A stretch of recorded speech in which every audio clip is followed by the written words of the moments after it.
The Grand Master of Demonic Cultivation by Mo Xiang Tong Xiu.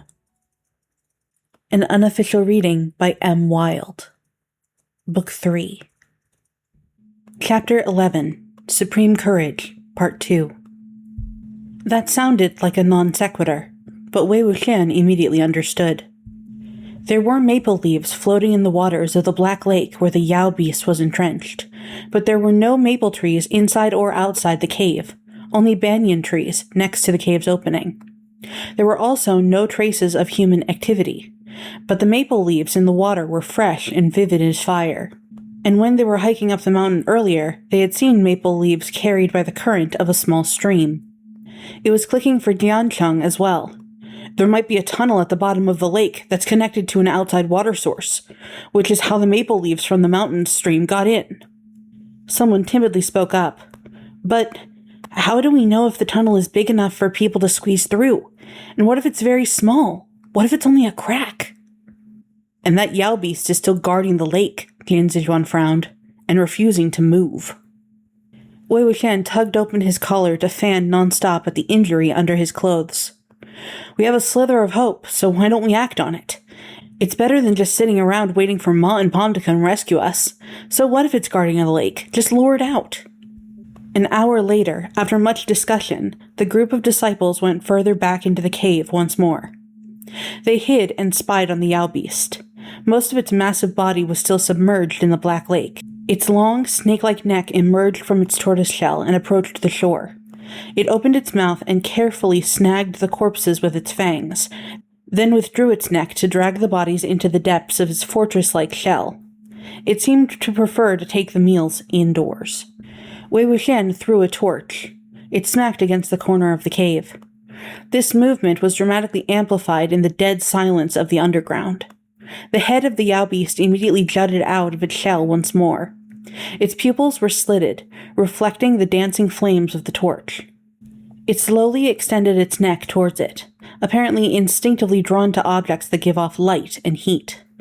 Behind it, Jiancheng dove soundlessly into the water. The Jiang clan of Yunmeng lived by the waters, and their disciples were all exceptional swimmers. The few ripples produced by the action dispersed as soon as Jiancheng went under. The group stared intently at the surface of the water, but glanced up at the Yao beast every so often. The giant black snake head was hesitantly circling the torch, undecided about whether to approach. The sight made the youths increasingly nervous. The Yao beast finally decided to test what the torch was made of. It nudged its nose closer, which only resulted in it getting licked with searing flames. The creature immediately snapped its neck back and blew out 2 furious streams of air from its nostrils, which extinguished the torch. Right at that moment, Jiancheng resurfaced from the water and drew in a deep breath. The Yao beast sensed the intrusion on its territory and swiveled its head, then twisted its body back towards Jiancheng. Seeing things going awry, Wei Wuxian bit down on his finger, then swiftly drew a few sloppy characters on the center of his palm. He rushed out of the tunnel and slapped the ground.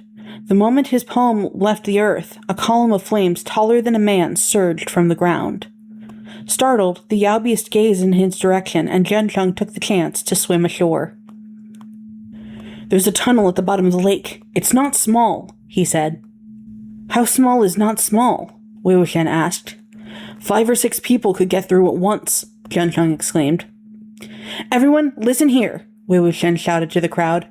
"Follow right behind Jiancheng, into the water and into the tunnel. Everyone who is in good shape, take care of the injured. Those who can swim, take care of those who can't. 5 or 6 can go through at a time, so don't get pushy. Now go!" As he spoke, the flame column gradually died out.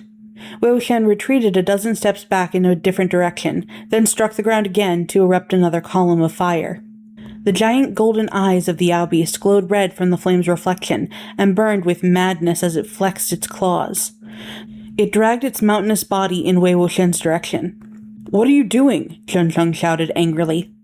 "What are you doing?" Wei Wuxian snapped back. "Take them and go!"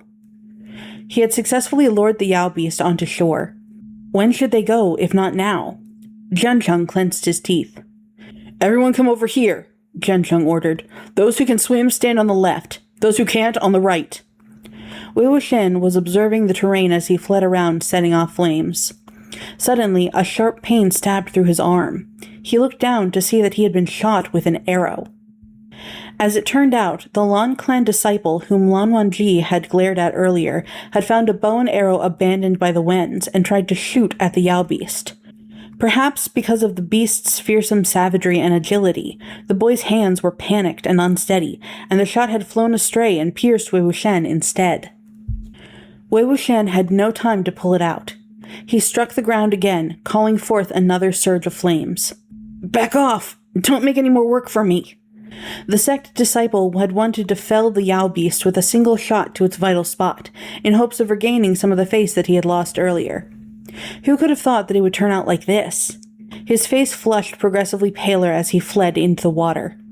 Jiancheng urged Wei Wuxian, "Get over here, hurry!" "Be right there," Wei Wuxian said. Jiancheng still had 3 disciples with him who couldn't swim, but they were the last group left. They couldn't delay any longer. They had to dive now. Wei Wuxian tore the arrow out of his arm before it abruptly hit him. Oh no! The resulting smell of blood greatly excited the Yao beast. Its neck suddenly grew in length, and its mouth gaped open with fangs. Before Wei Wuxian could think of what to do, he was shoved by someone and sent tumbling. Lan Wangji had pushed him away. The jaws of the Yao beast closed in one smooth motion on Lan Wangji's right leg. Just watching this happen, Wei Wuxian felt pain spark in his own leg, but Lan Wangji was, shockingly, still expressionless. All he did was slightly wrinkle his brow. But the Yao beast immediately started dragging him backward. Judging by the creature's size and the crushing power of its fangs, it could bite a person in half like it was nothing at all. Thankfully, it didn't seem like it liked to eat things that were broken into chunks. Once it had caught its prey, it was quite adamant in dragging it back into its shell to savor at its leisure. But if it only bit down a little harder, Lan Wangji's leg would snap clean off. The tortoise shell was incomparably tough. No weapon could penetrate it. Once it took Lan Wangji in there, he could forget about coming back out. Wei Wuxian broke into a mad dash and lunged before the beast's head fully shrank back into its shell, managing to catch one of the fangs of its upper jaw. Ordinarily, he wasn't anywhere near strong enough to grapple with a monster like this, but with a life on the line, a horrifying and inhuman power surged through him. Pushing against the tortoise shell with both feet, he gripped that tooth firmly and wedged himself there like a stopper, not allowing it to shrink back, denying it the chance to enjoy its delicious meal. Lan Wangji, who had never imagined Wei Wuxian could catch up with such circumstances, was entirely dumbfounded. Wei Wuxian feared that the Yao beast might throw a fit. It would either eat both of them alive or tear Lan Wangji's leg off. He continued to grip the sharp upper tooth with his right hand, while his left seized at a tooth in the beast's lower jaw. He then forced his arms in opposite directions with all of his might. Veins bulged in his forehead, practically bursting on his bright red face. Gradually, the 2 rows of fangs clamped onto Lan Wangji's flesh were forced apart. With the creature's fangs no longer able to hold its prey in place, Lan Wangji dropped into the lake. Wei Wuxian's godlike strength abruptly vanished at the sight. He released his grip, unable to hold on, and the 2 rows of crooked fangs snapped violently together with a sound as deafening as the sharpest of stones colliding. Wei Wuxian fell into the water next to Lan Wangji. He flipped around, scooped Lan Wangji close, and then hauled them both out of harm's way with one arm, swimming meters in a flash and leaving a long, beautiful wave behind them. Tumbling onto shore, he hauled Lan Wangji onto his back and bolted. "You!" Lan Wangji blurted out. "Me!" Wei Wuxian confirmed. "Surprise!" "What surprise?" Sprawled on Wei Wuxian's back, Lan Wangji had a rare and obvious disturbance in his tone. "Let me down!" Wei Wuxian's mouth didn't take a break, but kept pace even as they ran for their lives. "Wouldn't I look bad if I let you down just because you asked?" The roar of the Yao beast behind them reverberated painfully in their ears and chests, and they felt blood surging up in their throats. Wei Wuxian finally shut up and concentrated on escape. To prevent the Yao beast from rampaging after them, he scurried through narrow holes and chose paths its tortoise shell couldn't squeeze into. He lost track of time as he ran, holding his breath, and didn't slow his pace until he could no longer hear the creature. Wei Wuxian relaxed and let himself slow. He smelled blood. When he reached back, his right hand returned wet with it. Oh no, Wei Wuxian thought. Lanzan's injury is going to get even worse. Figuring he'd run far enough that they'd made it somewhere safe, he hurriedly turned around and set Lan Wangji down on the ground. Lan Wangji's leg had already been injured when it was mauled by the Yao beast and then soaked in water. Large patches of blood stained his white robes crimson, and there were rows of visible puncture holes from the fangs. He was unsteady, barely able to stand.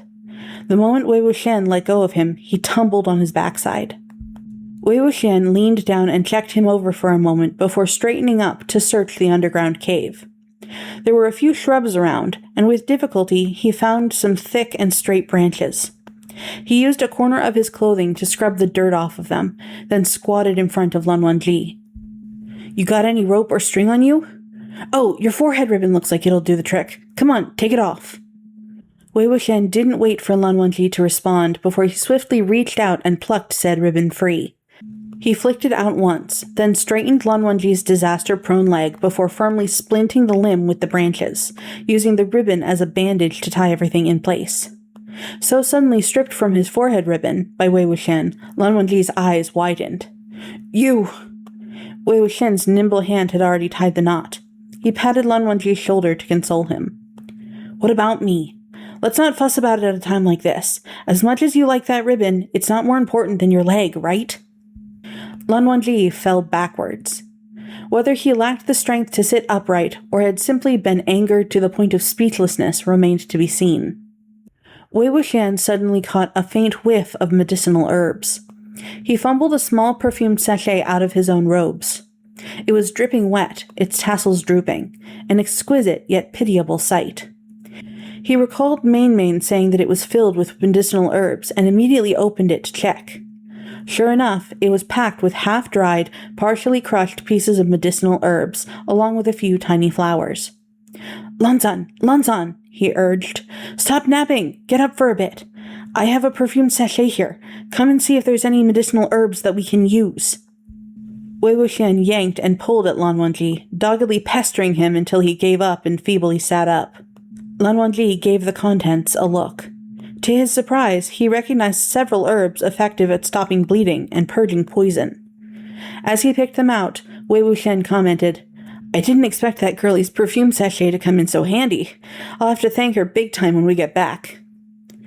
You mean harass her big time? Lan Wangji responded coldly. What are you saying? Wei Wuxian tisked. It's not harassment when I do it. It's only harassment when it comes from somebody greasy like Wen Chao. Anyhow, strip off your clothes. Lan Wangji's brow furrowed slightly. What? What? Strip, Wei Wuxian repeated. When he said strip, he meant strip. Wei Wuxian grabbed Lan Wangji's collar with both hands and yanked it open, peeling it off to expose his snow-white chest and shoulders. Suddenly pinned to the ground and forcibly stripped of his clothes, Lan Wangji promptly turned green. Wei Ying, what are you trying to do? Wei Wuxian completely divested Lan Wangji of his clothes and ripped the fabrics into strips. What am I trying to do? There's only the two of us here now. Take a good look. What do you think I'm trying to do? With that, he stood up and tugged his belt open, revealing his own chest as if to reciprocate. His collarbones were deep, with smooth contours. Although still an adolescent, he brimmed with vitality and strength. Watching him, Lan Wangji's face cycled through a myriad of colors, from sickly pale to darkly flushed. He looked almost like he was about to cough up blood. Wei Wuxian smiled and took a step closer, cornering him. He removed his own dripping wet outer robes before Lan Wangji's eyes, then lifted it with one hand before releasing his grip. The clothes dropped wetly to the ground. Wei Wuxian opened his arms with a shrug. Now we're done with the robes. It's time for the pants. Lan Wangji wanted to stand up, but his leg was injured. They just fought a fierce battle, and the fury boiling in his skull addled his mind. The higher his anxiety peaked, the less he was able to stand. He was completely and utterly exhausted. With such agitation rattling his body, he coughed up a mouthful of blood. At this sight, Wei Wuxian immediately crouched down and tapped several acupoints on Lan Wangji's chest. There, now that all that bad blood is out, you're welcome. Having coughed up the purplish-black blood, Lan Wangji immediately felt the nauseating, suffocating pain in his chest recede.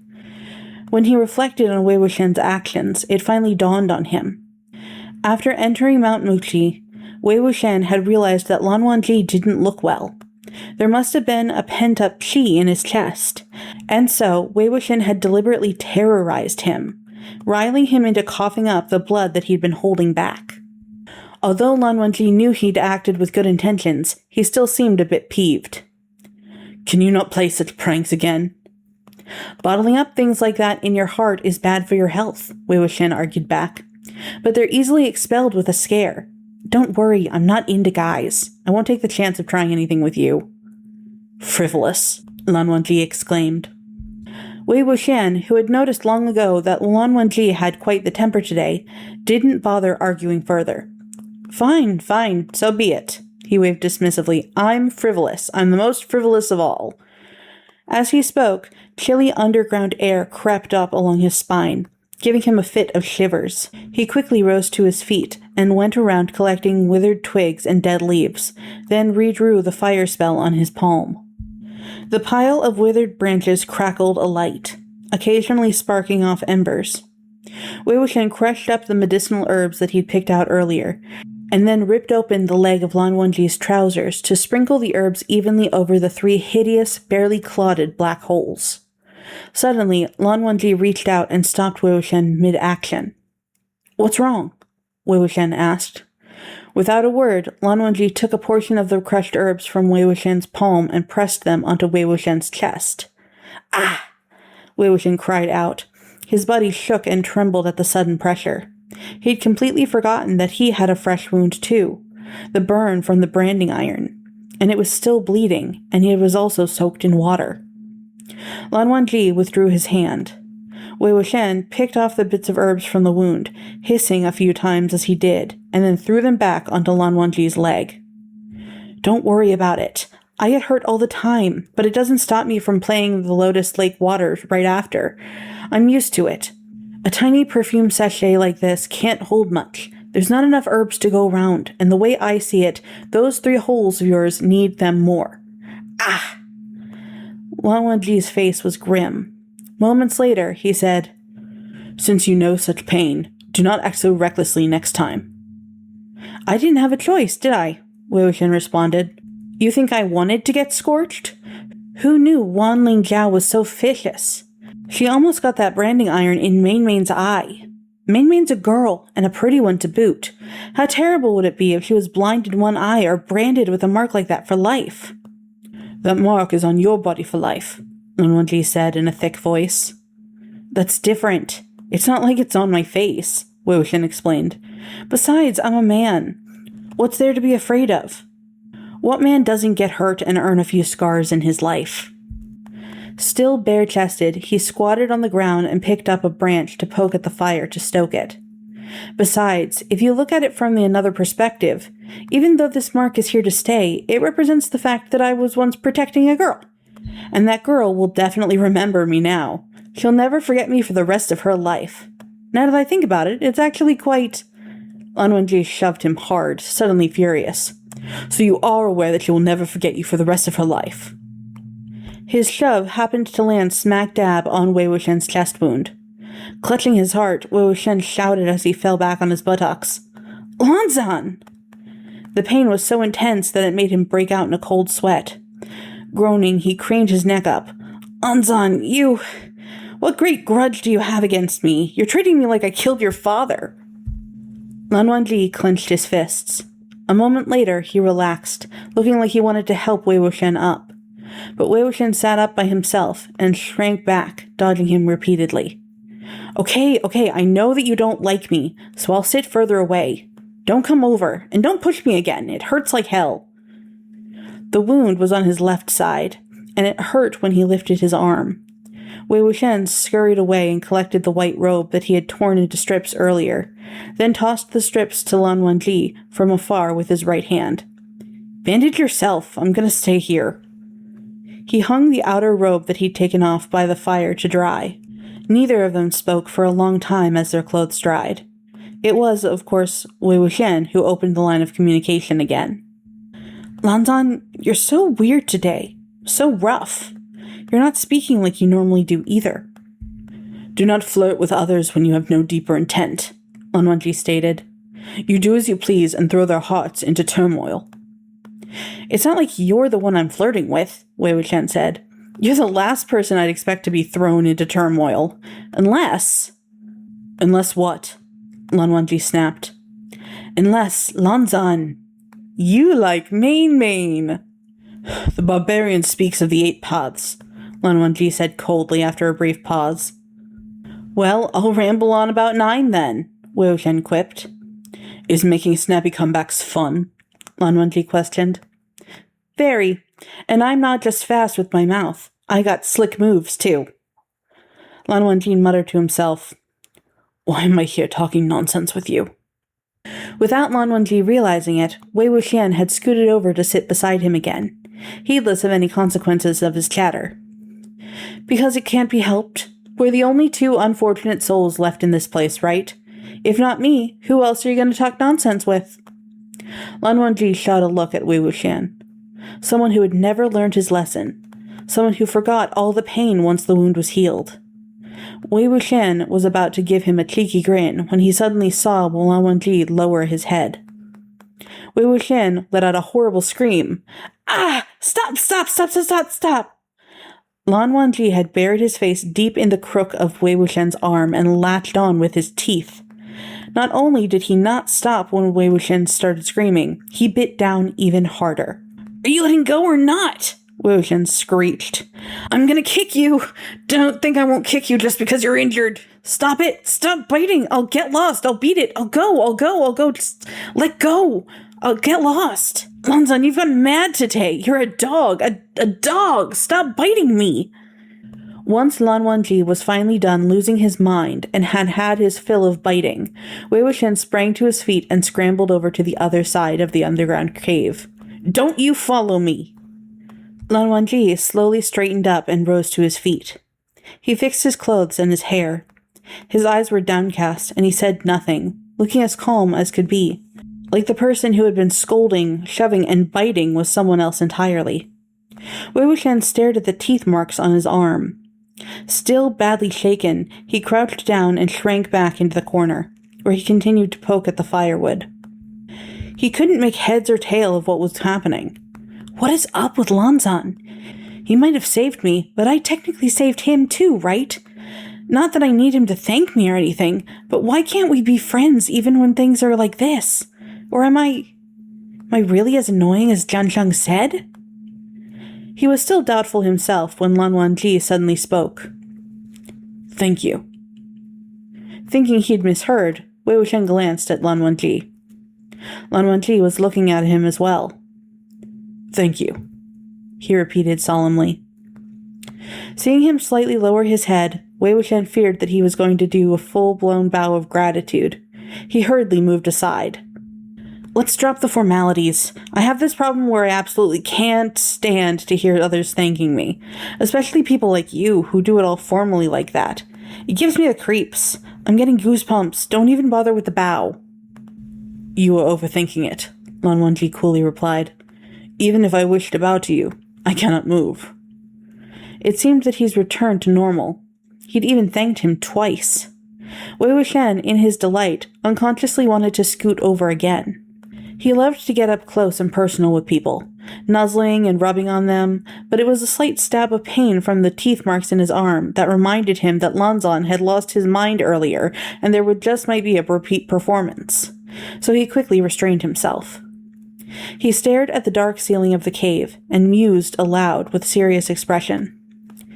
Jiansheng and the others got out.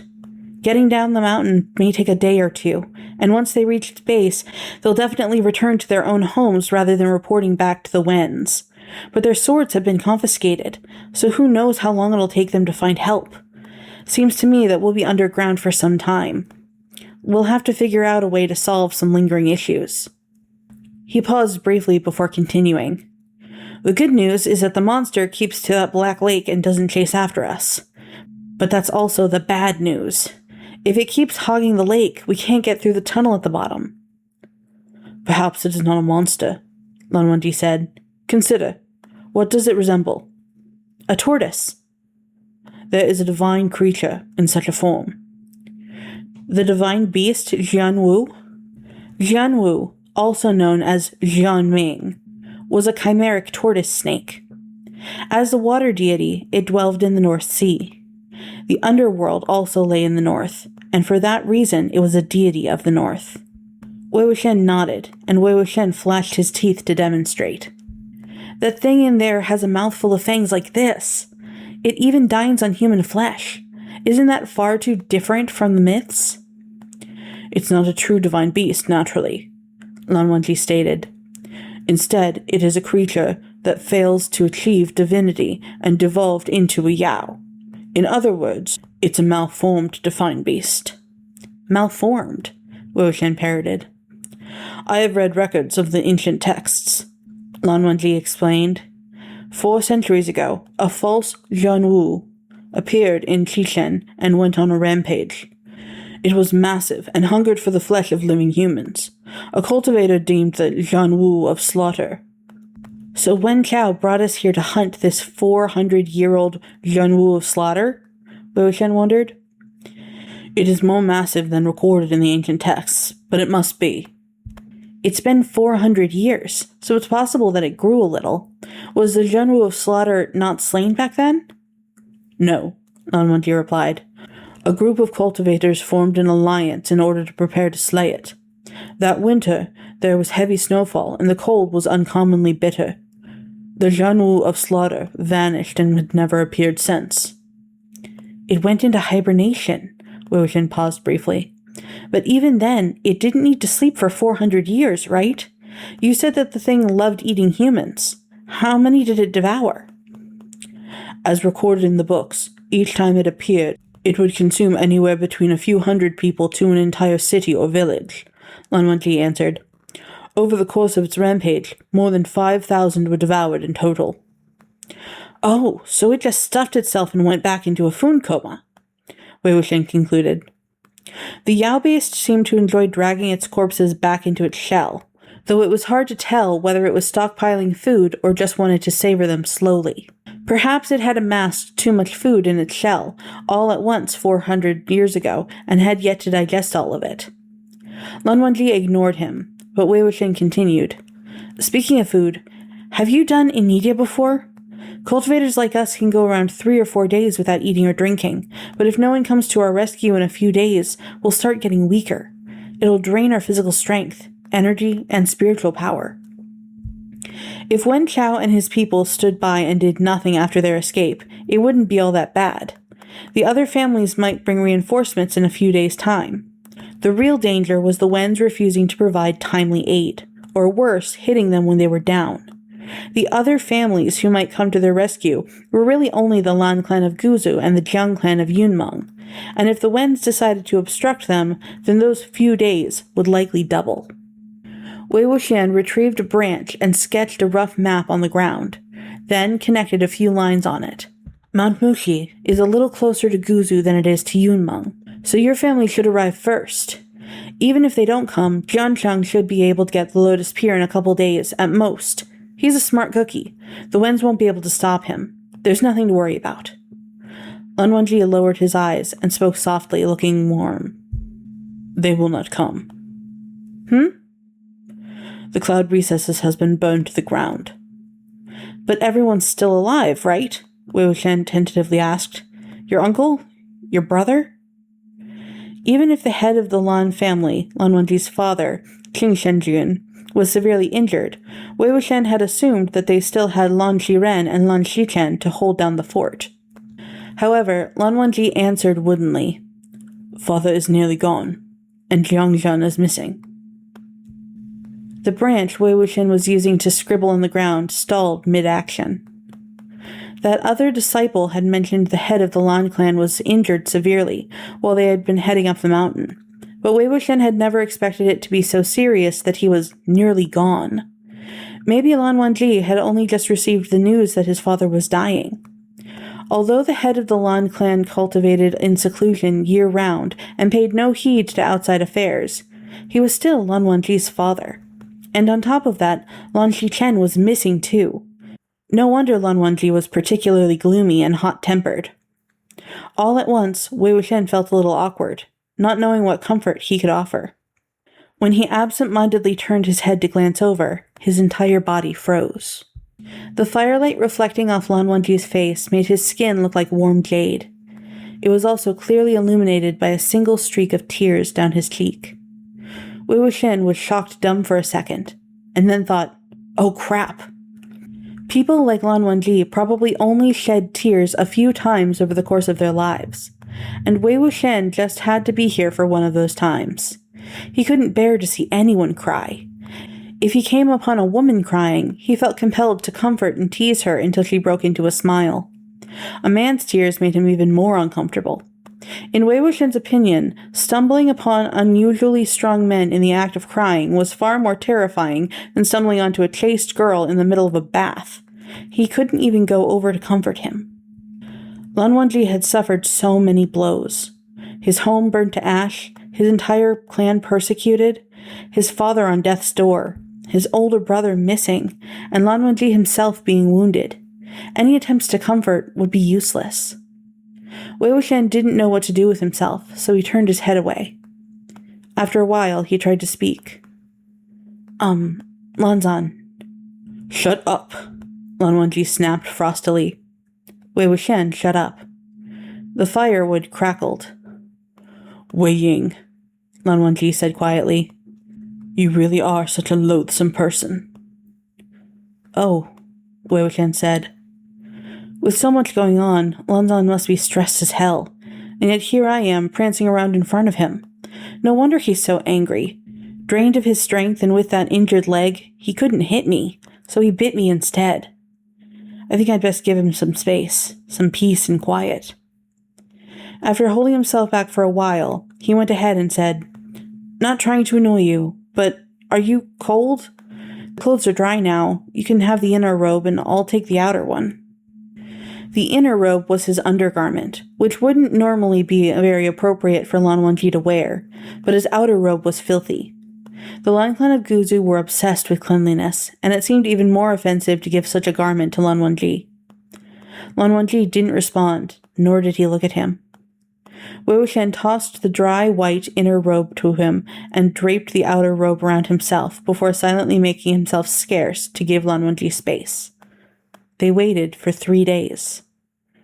There was neither day nor night in the cave.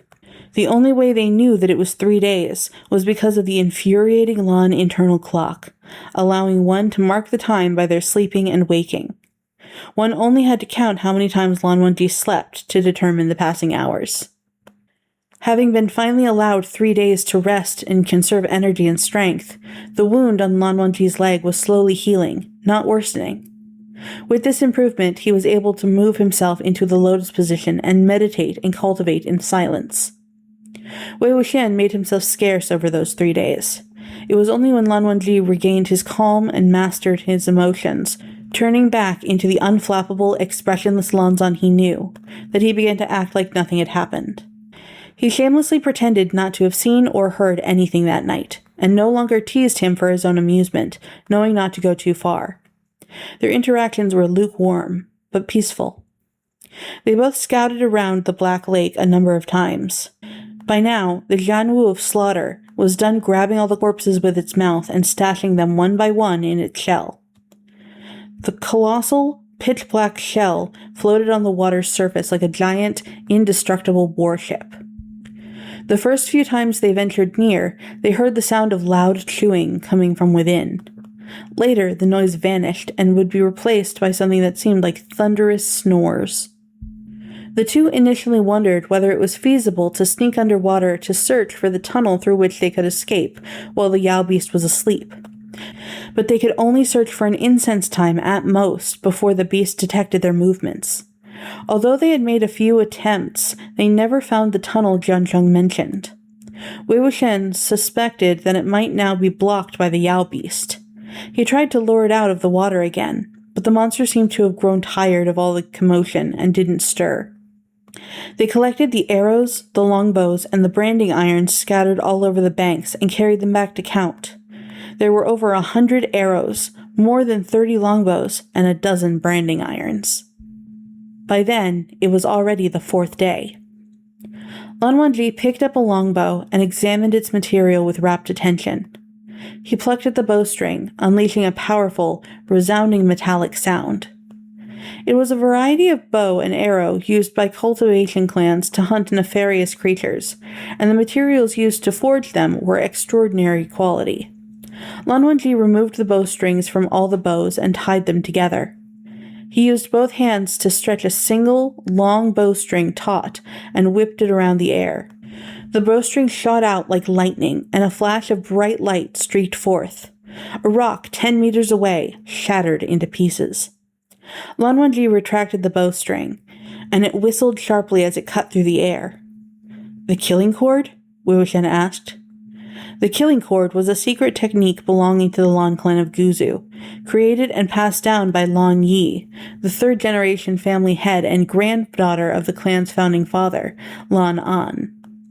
Lan Yi was also the only female family head of the Lan clan of Guzu. Her cultivating with the Guqian, which had 7 strings that could be instantly disassembled and joined together.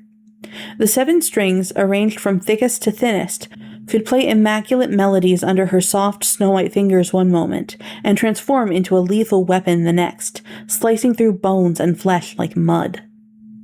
Lan Yi originally created the skill to assassinate dissidents, which earned her quite a bit of criticism. The Lan clan of Guzu was itself ambivalent about the technique, but it was undeniable that the killing cord was the most destructive of their secret techniques, and one that was suited for use in both long-range and close combat. "Breach from within," Lan Wangji stated. With a shell as solid as a fortress and incomparably tough skin, the Yao beast seemed impenetrable. But with such outer defenses, there was a high chance that the parts of its body hidden within its shell were vulnerable. The same thought had crossed Wei Wuxian's mind over the past few days, so he knew exactly what Lan Wangji was talking about. What he was even clearer about was their present situation. After 3 days of recuperation, their strength was now at its peak. If they were to wait any longer, this optimal state would begin to deteriorate. Furthermore, the 4th day had passed, and rescue still had not come. Rather than resign themselves to their fates and wait for death, they might as well fight with all that they had.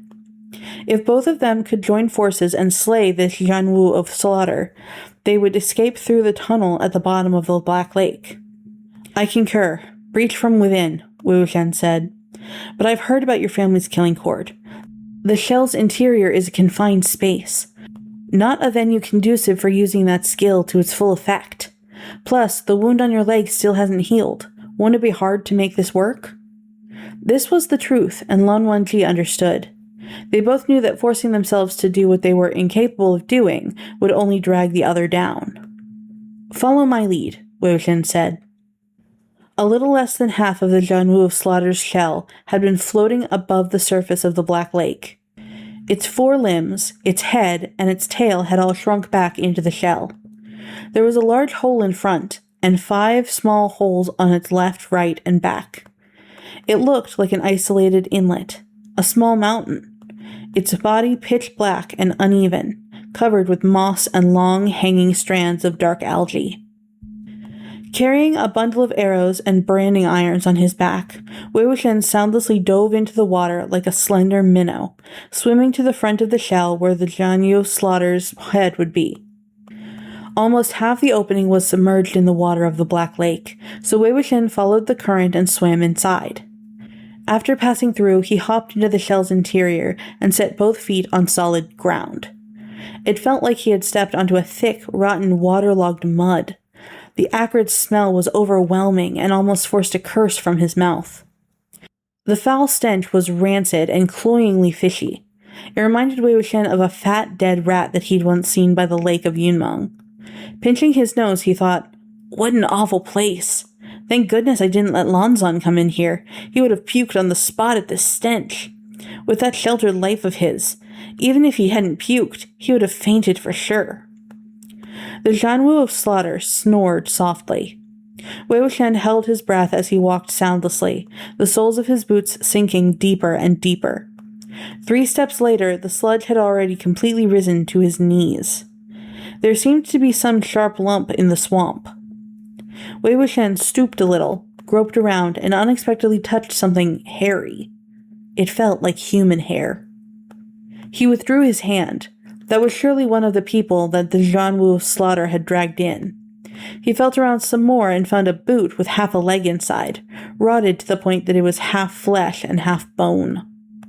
This Yao beast clearly wasn't a fan of cleanliness. Any leftovers or parts that it didn't care to finish would fall through the gaps between its teeth and rot inside the shell. Over the centuries, it had all congealed into a thick sludge. Wei Wuxian was standing in a mire of death made of broken corpse limbs. Having crawled, fumbled, and tumbled all around over the past few days, he was already unbearably filthy. He couldn't have cared less about getting a bit messier. Offhandedly wiping his hands on his trousers, he continued onward. The Yao beast's snores increased in volume, and the blast of air grew heavier.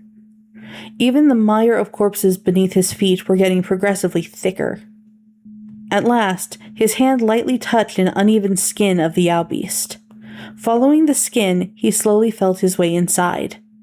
As expected, the head and neck were covered in scales. Further down the neck was tough, bumpy skin. Even further beyond that, the skin grew thinner and more fragile. By now, the mire of corpses had reached Wei Wuxian's waist. The majority of the corpses here had not been fully eaten, and the remaining parts were in bigger chunks, no longer a mire but a mound. Wei Wuxian reached behind his back to retrieve the arrows and branding irons, only to realize that the rods were caught on something. He gripped the shafts and yanked hard before he managed to get them loose. In the process, the front end of one of the branding irons pried something out of the fleshy corpse mound, and it made a muffled clang as it fell. Wei Wuxian instantly stilled. When there was no movement around him and the Yao beast didn't lash out, Wei Wuxian soundlessly heaved a sigh of relief. One of the branding irons got stuck on something. Based on the sound, it was metal. And long.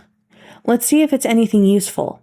I'm short on weapons, so it would be awesome if I could get a top-grade spiritual sword.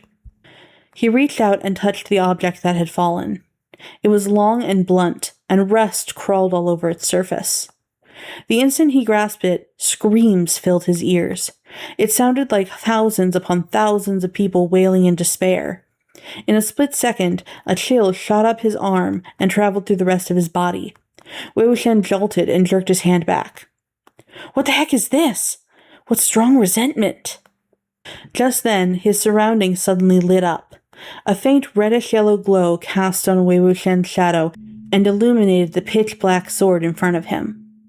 The sword was thrust at an oblique angle into the shadow, embedded right where his heart would be. But this was inside the shell of the Jianwu of Slaughter. How was there light? Wei Wuxian whirled around. As he expected, a pair of large golden eyes were only a stone throw away from him. It was then that he realized those muffled, thunderous snores had gone silent, and the faint, reddish-yellow glow was coming from the eyes of the Jianwu of Slaughter. The Jianwu of Slaughter bared its gnarled black and yellow fangs and roared. Wei Wuxian, standing right in front of its mouth, was assailed head-on by the acoustic power of that roar. It hit him with such force that his eardrums almost ruptured, and his entire body cried out in pain. Seeing those gaping jaws coming for him, he hastily shoved the bundle of branding irons into its mouth. The timing and position were perfect. He wedged them between the Yao beast's upper and lower jaw, not a second too late or an inch short. Now that the Yao beast couldn't close its mouth, Wei Wuxian stabbed a bundle of arrows into the thinnest and weakest part of its skin. Although the arrows were slim, he'd bundled 5 apiece into one. He stabbed them so deep into the Yao beast's flesh that even the fletching was buried. It was like he had pierced it with a poisonous needle. Racked by the intense pain, the Jianwu of Slaughter clamped down so hard on the branding irons holding its mouth open that they bent, folding into curled hooks. Wei Wuxian stabbed a few more bundles of arrows into its soft skin. Never in its life had the Yao beast known such grief. It went mad with pain, its serpentine body flailing hard inside the shell while its head thrashed. The mire of corpses also roiled and swirled, the wave of putrid sludge almost engulfing Wei Wuxian entirely. The Zhanwu of slaughter widened both hideous yellow eyes and opened its jaws wide, as though it intended to swallow mountains and rivers in one gulp. The mire of corpses flushed into its mouth like a mighty flood.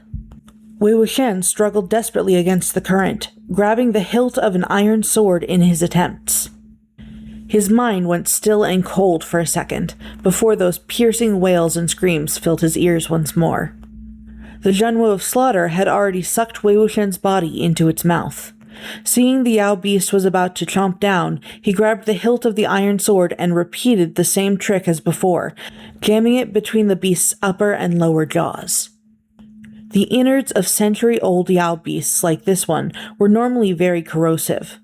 If a human was swallowed, they'd instantly be dissolved into nothing but smoke.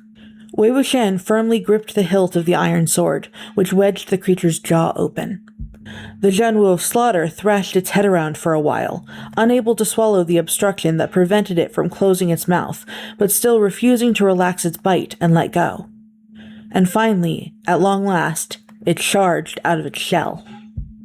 Having grown fearful of being stabbed by Wei Wuxian inside its shell, it did its utmost to squeeze its whole body outside as if to escape. And so the tender flesh once concealed by the scaly armor was now exposed. Lan Wangji, who had already been waiting for a long time at this moment, had already lowered the bowstring into position above the shell's head hole. The moment the Zhanwu of slaughter charged out, he reeled the bowstring back and stretched it tight. He strummed the string, causing it to vibrate and slice into the beast's flesh. Under the combined efforts of the two, the Yao beast could neither advance nor retreat. Being a malformed Yao rather than a real divine beast, it had never been very intelligent to begin with, and now it was completely mad with pain. It flailed its head and tail as it barged violently around the Black Lake, raising mighty waves and thrashing whirlpools into being. But no matter how much it rampaged, one youth that it could not bite nor devour was still firmly wedged in its mouth, and the other youth was strangling its vital point with a bowstring, cutting into where its skin was thinnest inch by inch. The deeper it cut, the more blood gushed forth. Lan Wangji kept the string yanked tight and taut, not loosening his grip for a single second. This went on for 6 hours. After 6 hours, the Zhanwu of slaughter finally slowed, and then its movement stopped completely. The Yao beast's neck was almost entirely severed by Lan Wangji's bowstring. Having overexerted himself, Lan Wangji's palms were also covered in wounds and drenched in fresh blood. The colossal shell floated on the surface of the Black Lake's waters, which were now visibly dyed purplish red. The coppery stench was so thick that the scene seemed like a bloody punishment arena from purgatory. Plop. Lan Wangji jumped into the water and swam to the beast's head. The eyes of the Zhanwu of slaughter were still wide open, but its pupils were already glazed over. Its jaw, however, was still tightly clenched shut. "Wei Ying!" Lan Wangji called out. There was only silence from within the Yao beast's mouth. Lan Wangji thrust out his hands, grabbing the upper and lower rows of teeth in order to force them apart. With nowhere for his feet to find purchase in the water, it took a while to pry the fangs open. He saw the hilt of an ink-black iron sword wedged inside the Zhanwu of slaughter's mouth. Both the tip of the sword and its hilt were embedded deep into the beast's flesh, while the blade had been bent into an arc. Wei Wuxian's body was curled up like a shrimp.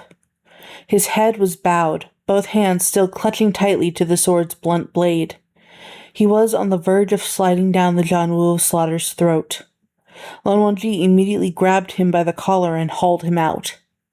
The moment the Zhanwu of slaughter's jaw opened wider, the iron sword slipped into the water and sank to the bottom of the Black Lake.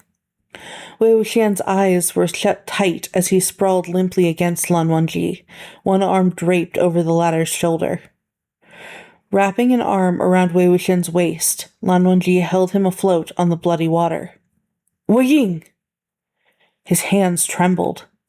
But just as he was about to touch Wei Wuxian's face, he jolted and suddenly came to.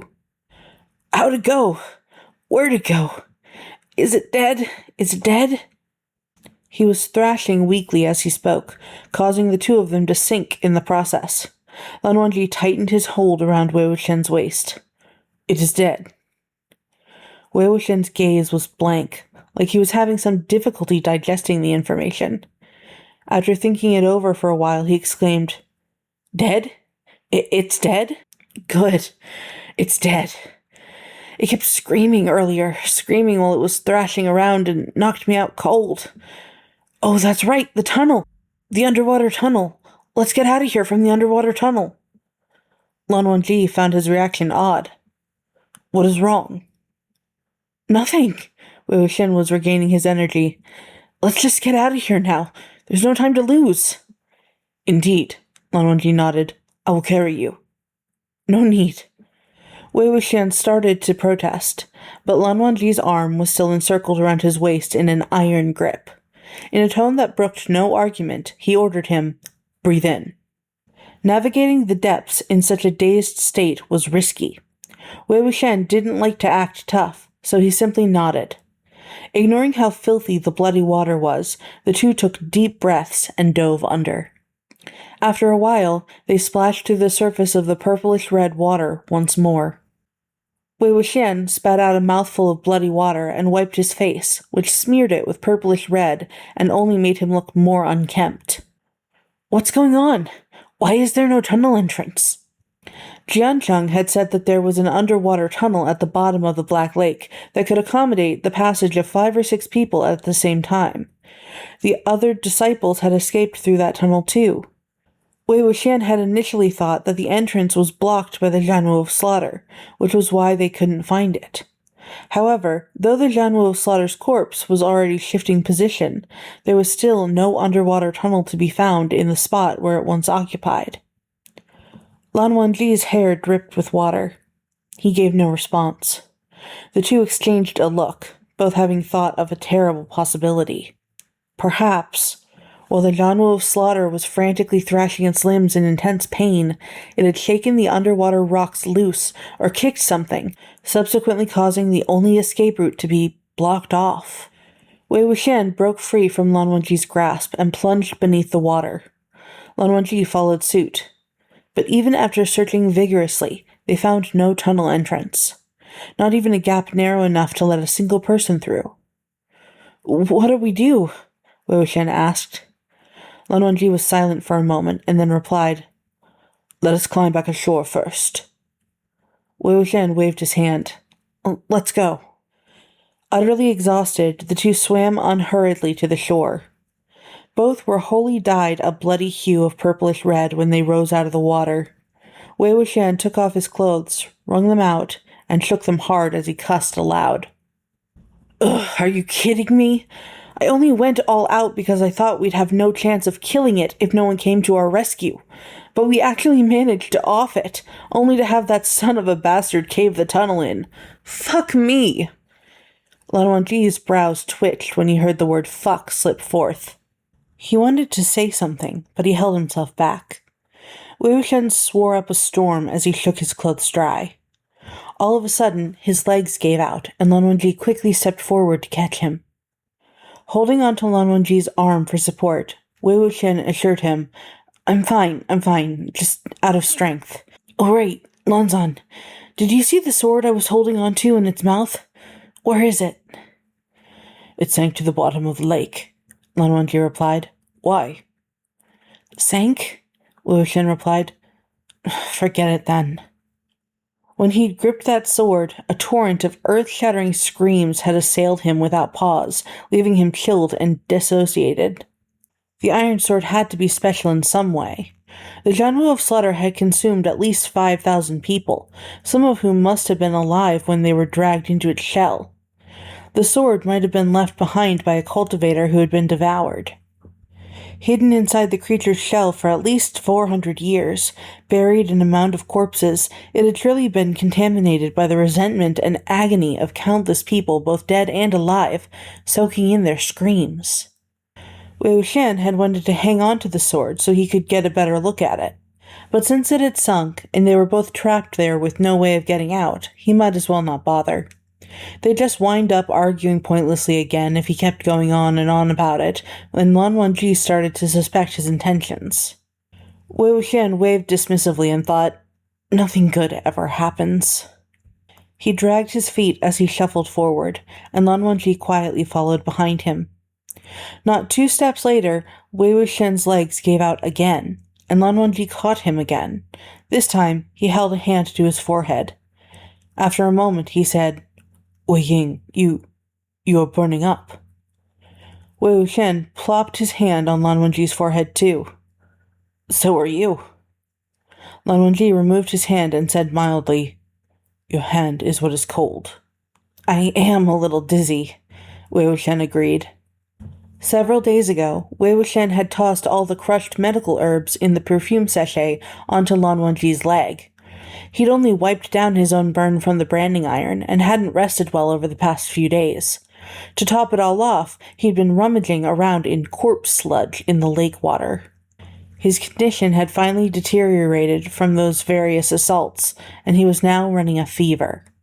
Wei Wuxian pushed himself to walk until he could no longer move his feet. Feeling increasingly dizzy, he sat down where he was and puzzled over his situation. How did I get a fever so easily? I hadn't had one in years. Lan Wangji didn't feel like commenting on the "so easily" remark. "Lie down," he ordered. Wei Wuxian complied, and Lan Wangji took his hand in his own and channeled spiritual energy towards him. Wei Wuxian lay there for a while before he tried to sit up again. "Lie still," Lan Wangji chastised him. Wei Wuxian pulled his hand back.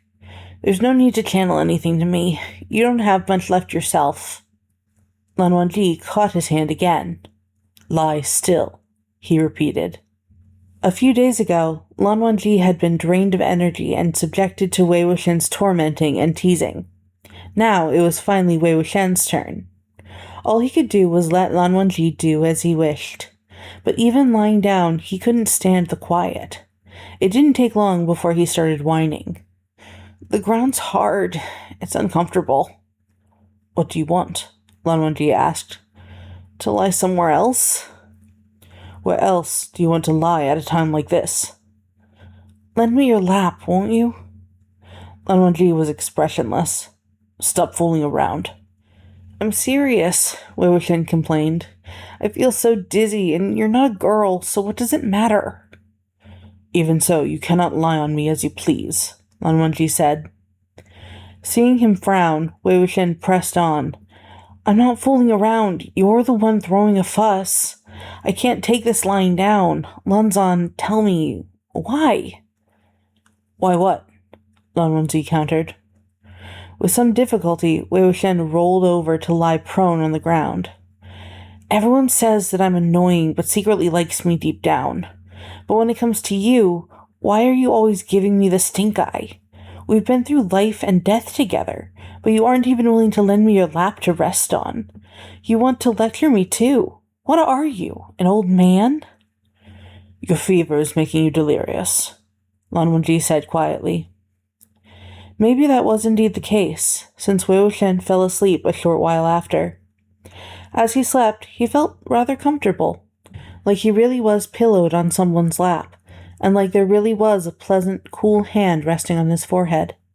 No one admonished him as he happily rolled back and forth to his heart's content.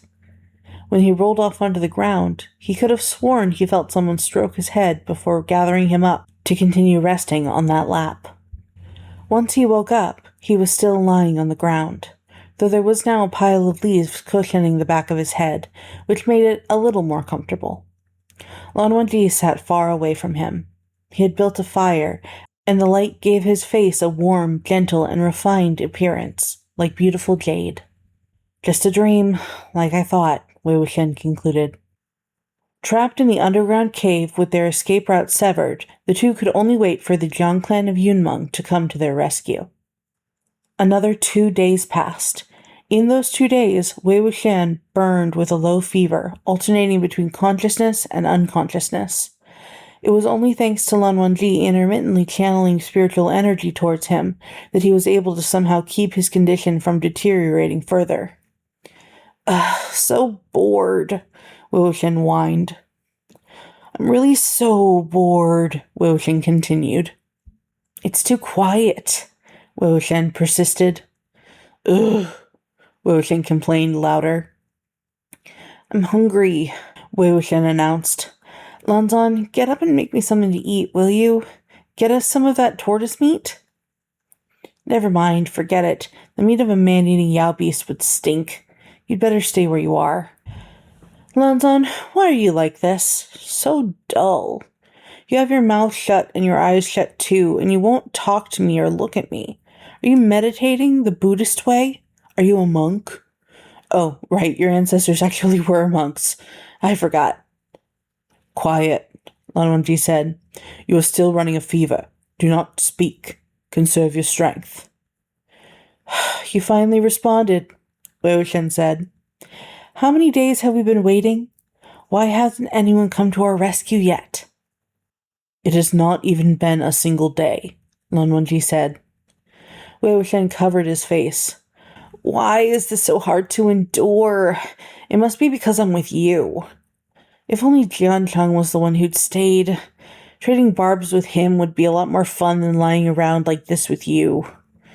Jiancheng, where the hell did you go? It's been 7 days. Lan Wangji jabbed a branch into the fire with a force that gave off an unexpected burst of sword aura. Embers erupted and danced in the air. Rest, he said frostily. Still facing Lan Wangji, Wei Wuxian curled up like a shrimp again.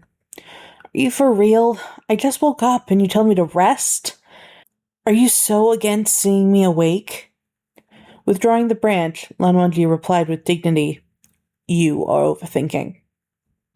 Nothing ever gets to him. He's impervious to everything, Wei Wuxian thought. Not at all like he was a few days ago. Face as dark as the bottom of a pot, full of temper, bitter when pushed too hard.